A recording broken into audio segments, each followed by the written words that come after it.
परम सत्कार योग गुरु प्यारी सात संगत जी राधा स्वामी जी। सात संगत जी, आज के इस वीडियो में हाल ही में डेरा ब्यास में हुए बाबा जी और संगत के बीच वो वाले सवाल जवाब जो कि हम पिछले वीडियो में नहीं डाल सके थे, इसीलिए संगत के लिए ये नया वीडियो बनाया है। एक बीबी ने कहा कि बाबा जी, मैं अपने बच्चों को पाठ पर बैठने के लिए दबाव डालती हूँ, तो क्या मुझे ऐसा करना चाहिए? तो बाबा जी ने कहा कि बेटा, जब तक वो बच्चे हैं टीवी तक आप ज़रूर उनको सिखाओ।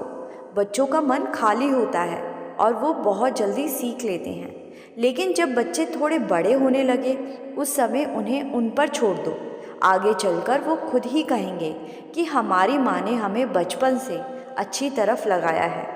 फिर एक लड़के ने बाबा जी से पूछा कि बाबा जी, मैं ड्रग इंस्पेक्टर बनना चाहता हूँ और सरकारी नौकरी करना चाहता हूँ, लेकिन मेरे घर वाले कहते हैं कि सरकारी नौकरी अच्छी नहीं है, तो क्या मुझे इसके लिए तैयारी करनी चाहिए?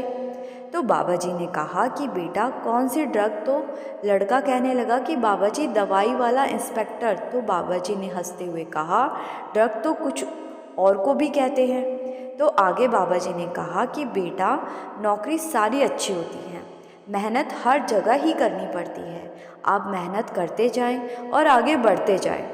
फिर एक भाई ने पूछा कि बाबा जी, कभी कभी लाइफ में कोई समस्या आ जाए तो लोग कहते हैं कि अपनी कुंडली दिखाओ और पंडित के कहे अनुसार उपाय करो, तो क्या इन बातों में सच्चाई होती है?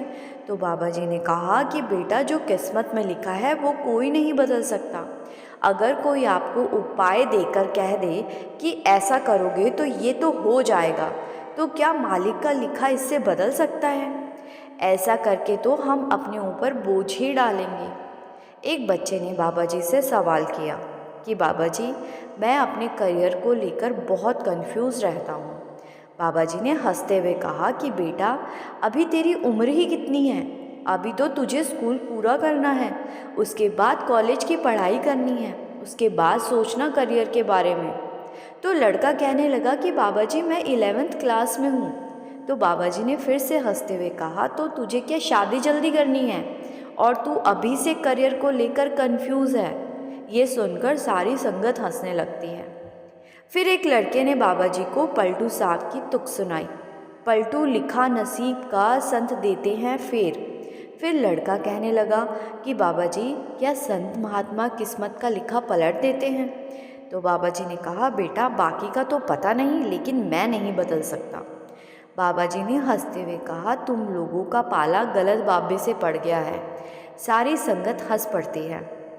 फिर एक लड़की ने बाबा जी से सवाल किया कि बाबा जी, जब हम चलते हैं तो कई बार छोटे मोटे कीड़े मकोड़े हमारे पैरों के नीचे गलती से आ जाते हैं, तो क्या इससे भी कर्म बनते हैं? तो बाबा जी ने कहा कि बेटा, हम ये जो सांस लेते हैं, कर्म तो इससे भी बनते हैं। हवा में लाखों सूक्ष्म जीवाणु होते हैं जो हमारे सांस लेने से मारे जाते हैं, लेकिन हमें कभी भी जानबूझकर किसी जीव के साथ ऐसा नहीं करना है।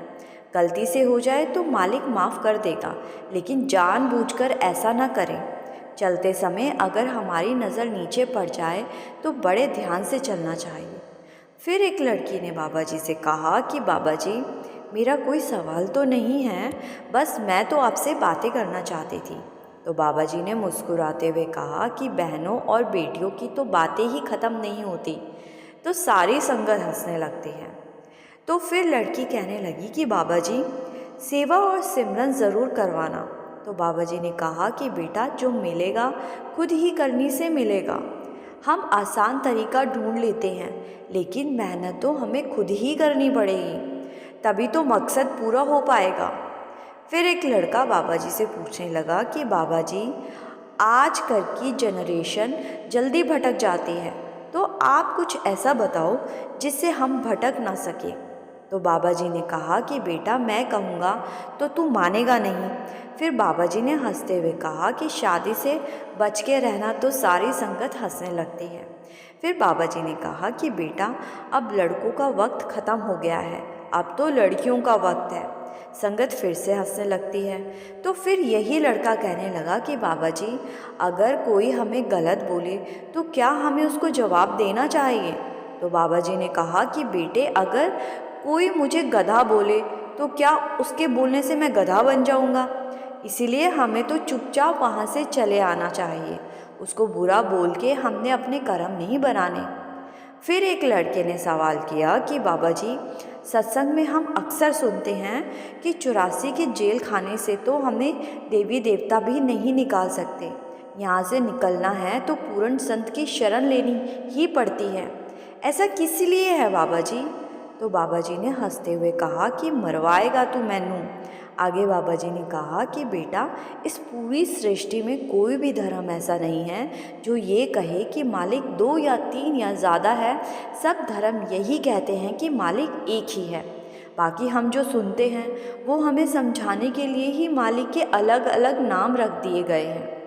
फिर यही लड़का कहने लगा कि बाबा जी से पूछने लगा कि बाबा जी, कि क्या देवी देवता सच में गुरु से डरते हैं? तो बाबा जी ने मुस्कुराते हुए कहा कि तू क्या मेरा इम्तिहान लेने आया है? तो संगत हंसने लगती है।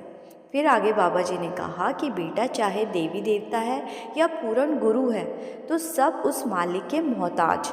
इसीलिए हमें कभी ये परख नहीं करनी चाहिए कि कौन बड़ा है और कौन छोटा है। तो आगे यही लड़का कहने लगा कि बाबा जी, हमारे यहाँ भी सेंटर बना दो। तो बाबा जी ने कहा, वहाँ सेंटर क्यों नहीं है? तो लड़का कहने लगा कि बाबा जी, वहाँ इतनी संगत नहीं है, लेकिन मेरी आपसे विनती है वहाँ सेंटर बना दो। तो बाबा जी ने हंसते हुए कहा कि अगर तू मुझसे ऐसे सवाल करेगा तो सेंटर नहीं बनाऊंगा। ये सुनकर संगत हंसने लगती है। फिर एक लड़की बाबा जी से पूछने लगी कि बाबा जी, नामदान कब लेना चाहिए? तो बाबा जी ने समझाया कि बेटा, नामदान तब लेना चाहिए जब हमारे ऊपर किसी का प्रभाव ना हो। हमें तो सोच समझ के चलना है। तो वही लड़की कहने लगी कि बाबा जी, नामदान की बख्शिश करना। तो बाबा जी ने हंसते हुए कहा कि अभी तो तू कह रही थी नामदान कब लेना चाहिए, और अब तू कह रही है अभी दे दो। ये सुनकर संगत हंसने लगती है। साथ संगत जी, ये हाल ही के डेरा ब्यास के सवाल जवाब जो हम पिछले वीडियो में नहीं डाल सके थे, आपको अच्छे लगे तो कमेंट में राधा स्वामी लिखना मत भूलिएगा। और अगर आपको बाबा जी की प्यारी प्यारी साखियाँ और सवाल जवाब सुनना अच्छा लगता है तो इस चैनल को ज़रूर सब्सक्राइब कर लीजिएगा, जिससे कि हमारे वीडियो आप तक पहुँचते रहे। साथ संगत जी, अगर आपको आज का ये वीडियो अच्छा लगा तो वीडियो को लाइक और बाकी संगत के साथ भी साझा ज़रूर कर दीजिएगा, जो अभी इस चैनल के साथ नहीं जुड़ पाई हैं। गुरु प्यारी साथ संगत जी, राधा स्वामी जी।